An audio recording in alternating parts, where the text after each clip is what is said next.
चिंता। शरीर निर्वाह के लिए तो चिंता, विचार करने की जरूरत ही नहीं है, पर शरीर छूटने के बाद क्या होगा, इसके लिए चिंता करने की बहुत जरूरत है। जो होने वाला है वह होकर ही रहेगा, और जो नहीं होने वाला है वह कभी नहीं होगा। फिर चिंता किस बात की? हमें अपने लिए कुछ नहीं चाहिए, क्योंकि स्वरूप में अभाव नहीं है, और शरीर को जो चाहिए वह प्रारब्ध के अनुसार पहले से ही निश्चित है। फिर चिंता किस बात की? भगवान की ओर से हमारे निर्वाह का प्रबंध तो है, पर भोग का प्रबंध नहीं है। इसीलिए निर्वाह की चिंता और भोग की इच्छा नहीं करनी चाहिए। भगवान जो कुछ करते हैं और करेंगे उसी में मेरा हित है, ऐसा विश्वास करके हर परिस्थिति की प्राप्ति में निश्चिंत रहना चाहिए। दुख चिंता का कारण वस्तुओं का अभाव नहीं है, प्रत्युत मूर्खता है। यह मूर्खता सत्संग से मिटती है। मनुष्य ज्यों-ज्यों अपने शरीर की चिंता छोड़ता है, त्यों-त्यों उसके शरीर की चिंता संसार करने लगता है। भगवान के भरोसे रहने पर किसी प्रकार की चिंता टिक ही नहीं सकती। जिसे नहीं करना चाहिए उसे करने से, और जिसे करना चाहिए उसे नहीं करने से ही चिंता और भय होते हैं। भगवान हमसे ज्यादा जानते हैं, हमसे ज्यादा समर्थ हैं और हमसे ज्यादा दयालु हैं। फिर हम चिंता क्यों करें? चेतावनी।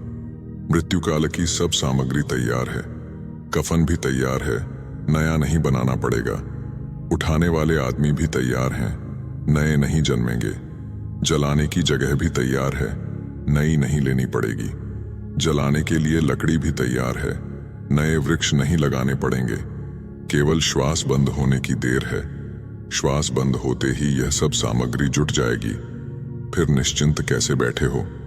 चेत करो, यह संसार सदा रहने के लिए नहीं है। यहाँ केवल मरने ही मरने वाले रहते हैं। फिर पैर फैलाए कैसे बैठे हो? विचार करो, क्या ये दिन सदा ऐसे ही रहेंगे? मकान यहाँ बना रहे हो, सजावट यहाँ कर रहे हो, संग्रह यहाँ कर रहे हो, पर खुद मौत की तरफ भागे चले जा रहे हो। जहां जाना है पहले उसको ठीक करो। निश्चित समय पर चलने वाली गाड़ी के लिए भी जब पहले से सावधानी रहती है, फिर जिस मौत रूपी गाड़ी का कोई समय निश्चित नहीं, उसके लिए तो हरदम सावधानी रहनी चाहिए। करेंगे यह निश्चित नहीं है, पर मरेंगे यह निश्चित है। आप भगवान को नहीं देखते, पर भगवान आपको निरंतर देख रहे हैं। आने वाला जाने वाला होता है, यह नियम है। काल रूप अग्नि में सब कुछ निरंतर जल रहा है। फिर किसका भरोसा करें, किसकी इच्छा करें? विचार करो कि अपना कौन है। अगर अभी मौत आ जाए तो कोई हमारी सहायता कर सकता है क्या? जन्मदिन आने पर बड़ा आनंद मनाते हैं कि हम इतने वर्ष के हो गए। वास्तव में इतने वर्ष के हो नहीं गए, प्रत्युत इतने वर्ष मर गए, अर्थात हमारी उम्र में से इतने वर्ष कम हो गए और मौत नजदीक आ गई।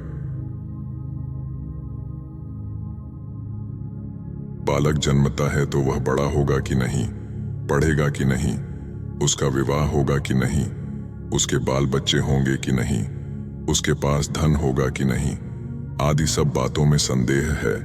पर वह मरेगा कि नहीं, इसमें कोई संदेह नहीं है। तत्व ज्ञान, परमात्म तत्व का ज्ञान करण निरपेक्ष है, इसीलिए उसका अनुभव अपने आप से ही हो सकता है, इंद्रियां, मन, बुद्धि आदि करणों से नहीं। जब तक नाशवान वस्तुओं में सत्यता दिखेगी तब तक बोध नहीं होगा।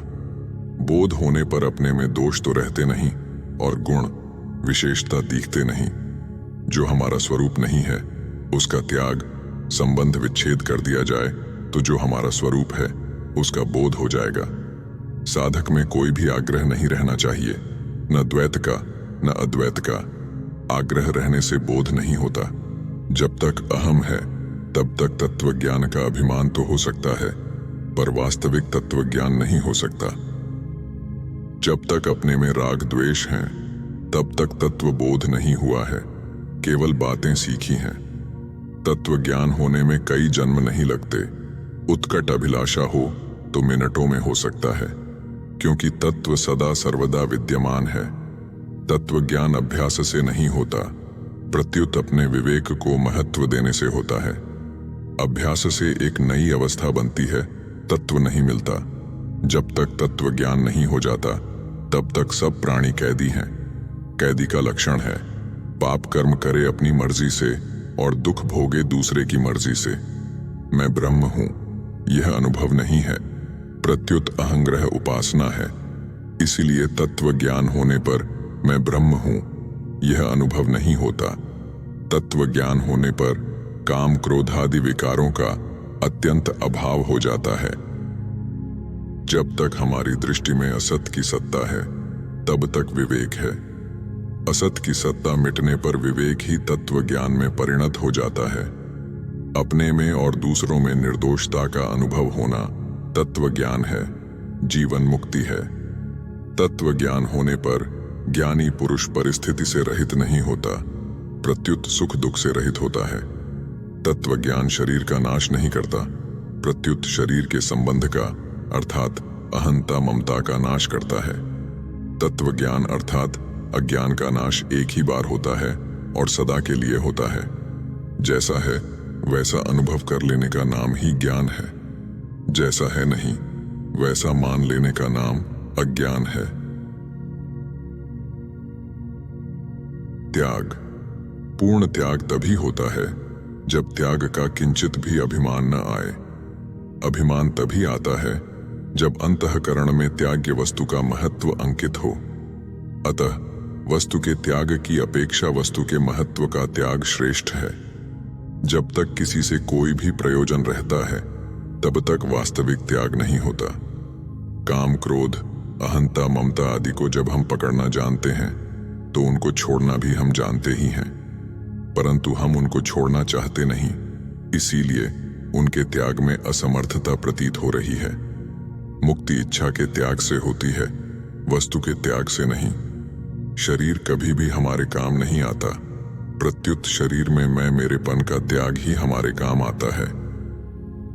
शरीर संसार अपने आप छूट रहे हैं, पर इससे कल्याण नहीं होगा। छूटने वाली चीज को आप छोड़ दें, उससे मैं मेरापन हटा लें, तब कल्याण होगा। अंतःकरण में रुपयों का महत्व होने से ही रुपयों के त्याग में विशेषता दिखती है और उनके त्याग का अभिमान आता है। अतः त्याग के अभिमान में रुपयों का ही महत्व है। त्याग करने से अपनी उन्नति होती है तथा वस्तु शुद्ध हो जाती है, और भोग करने से अपना पतन होता है तथा वस्तु का नाश हो जाता है। मनुष्य खुद तो भोगी बनता है पर दूसरों को त्यागी देखना चाहता है। यह अन्याय है। यदि उसे त्यागी अच्छा लगता है तो वह खुद त्यागी क्यों नहीं बनता? वास्तविक त्याग वह है जिसमें त्याग वृत्ति का भी त्याग हो जाए। दोष विकार। सर्वथा निर्दोष जीवन तो सबका हो सकता है, पर सर्वथा दोषी जीवन कभी किसी का हो ही नहीं सकता, क्योंकि भगवान का अंश होने से जीव स्वयं निर्दोष है। दोष आगंतुक हैं और नाशवान के संग से आते हैं। साधक जब अपने दोषों को दोष रूप से देखकर उनके दुख से दुखी हो जाता है, उनका रहना उसे असह्य हो जाता है, तो फिर उसके दोष ठहर नहीं सकते। भगवान की कृपा उन दोषों का शीघ्र ही नाश कर देती है। जितने भी विकार हैं वे सब नाशवान वस्तु को महत्व देने से ही पैदा होते हैं। ठगने में दोष है, ठगे जाने में दोष नहीं है। सब में भगवत भाव करने से संपूर्ण विकारों का नाश हो जाता है। संतोष से काम, क्रोध और लोभ तीनों नष्ट हो जाते हैं। दोषों की स्वतंत्र सत्ता नहीं है। गुणों की कमी का नाम ही दोष है, और वह कमी असत को सत्ता और महत्ता देने से ही आती है। सभी विकार विकारी शरीर में ही होते हैं। निर्विकार स्वरूप में कोई विकार नहीं होता। मूल दोष एक ही है जिससे संपूर्ण दोष उत्पन्न होते हैं, वह है संसार का संबंध। इसी तरह मूल गुण भी एक ही है जिससे संपूर्ण गुण प्रकट होते हैं, वह है भगवान का संबंध। लोभ के कारण आवश्यक वस्तु की प्राप्ति नहीं होती और प्राप्त वस्तु का सदुपयोग नहीं होता। दोष दृष्टि। अपने में गुणों का अभिमान होने से ही दूसरों में दोष दिखते हैं, और दूसरों में दोष देखने से अपना अभिमान पुष्ट होता है। जो साधक अपने दोषों को मिटाना चाहता है उसे दूसरे के दोषों की ओर नहीं देखना चाहिए। दूसरों के दोष देखने से अपने दोष पुष्ट होते हैं और दोषों के साथ संबंध हो जाने से नए नए दोष उत्पन्न होते हैं। दूसरों के दोष देखने से न हमारा भला होता है न दूसरों का। मनुष्य का अंतःकरण जितना दोषी मलिन होता है उतना ही उसको दूसरों में दोष दिखता है। रेडियो की तरह मलिन अंतःकरण ही दोष को पकड़ता है। यदि आप चाहते हैं कि कोई भी मुझे बुरा न समझे तो दूसरे को बुरा समझने का आपको कोई अधिकार नहीं है। किसी को भी बुरा न समझने से भलाई भीतर से प्रकट होती है। भीतर से प्रकट हुई भलाई ठोस और व्यापक होती है। यदि आप अपनी निर्दोषता को सुरक्षित रखना चाहते हैं तो किसी में भी दोष न देखें, न अपने में न दूसरे में। दूसरे को निर्दोष बनाने की नीयत से उसके दोष देखने में बुराई नहीं है। बुराई है दूसरे के दोष दिखने पर प्रसन्न होना। सबका स्वरूप स्वतः निर्दोष है। अतः पुत्र शिष्य आदि को स्वरूप से निर्दोष मानकर और उनमें दिखने वाले दोष को आगंतुक मानकर ही उनको शिक्षा देनी चाहिए। उनके आगंतुक दोष को दूर करने का प्रयत्न करना चाहिए। अगर हम दूसरे में दोष मानेंगे तो उसमें वे दोष आ जाएंगे, क्योंकि उसमें दोष देखने से हमारा त्याग, तप, बल आदि भी उस दोष को पैदा करने में स्वाभाविक सहायक बन जाएंगे, जिससे वह व्यक्ति दोषी हो जाएगा और हमारा भी नुकसान होगा। धन, रुपयों को सबसे बढ़िया मानना बुद्धि भ्रष्ट होने का लक्षण है। धर्म के लिए धन नहीं चाहिए, मन चाहिए। धन किसी को भी अपना गुलाम नहीं बनाता। मनुष्य खुद ही धन का गुलाम बनकर अपना पतन कर लेता है।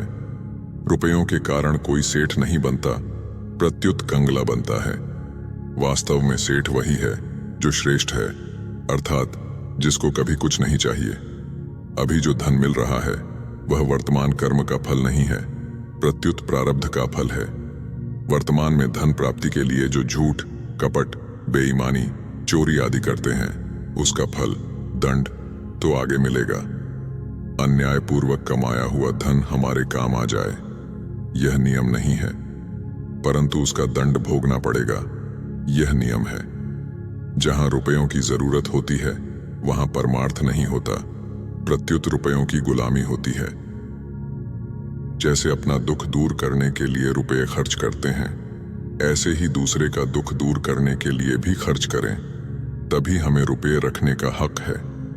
धन के लिए झूठ, कपट, बेईमानी आदि करने से जितनी हानि होती है उतना लाभ होता ही नहीं, अर्थात उतना धन आता ही नहीं, और जितना धन आता है उतना पूरा का पूरा काम आता ही नहीं। अतः थोड़े से लाभ के लिए इतनी अधिक हानि करना कहाँ की बुद्धिमानी है। मरने पर स्वभाव साथ जाएगा, धन साथ नहीं जाएगा। परंतु मनुष्य स्वभाव को तो बिगाड़ रहा है और धन को इकट्ठा कर रहा है। बुद्धि की बलिहारी है। रुपये मिलने से मनुष्य स्वाधीन नहीं होता, प्रत्युत रुपयों के पराधीन होता है, क्योंकि रुपये पर हैं। धन के रहते हुए तो मनुष्य संत बन सकता है, पर धन की लालसा रहते हुए मनुष्य संत नहीं बन सकता। दरिद्रता धन मिलने से नहीं मिटती, प्रत्युत धन की इच्छा छोड़ने से मिटती है। मनुष्य की इज्जत धन बढ़ने से नहीं है, प्रत्युत धर्म बढ़ने से है। धन से वस्तु श्रेष्ठ है, वस्तु से मनुष्य श्रेष्ठ है, मनुष्य से विवेक श्रेष्ठ है, और विवेक से भी सत्तत्व परमात्मा श्रेष्ठ है। मनुष्य जन्म उस सत्तत्व को प्राप्त करने के लिए ही है।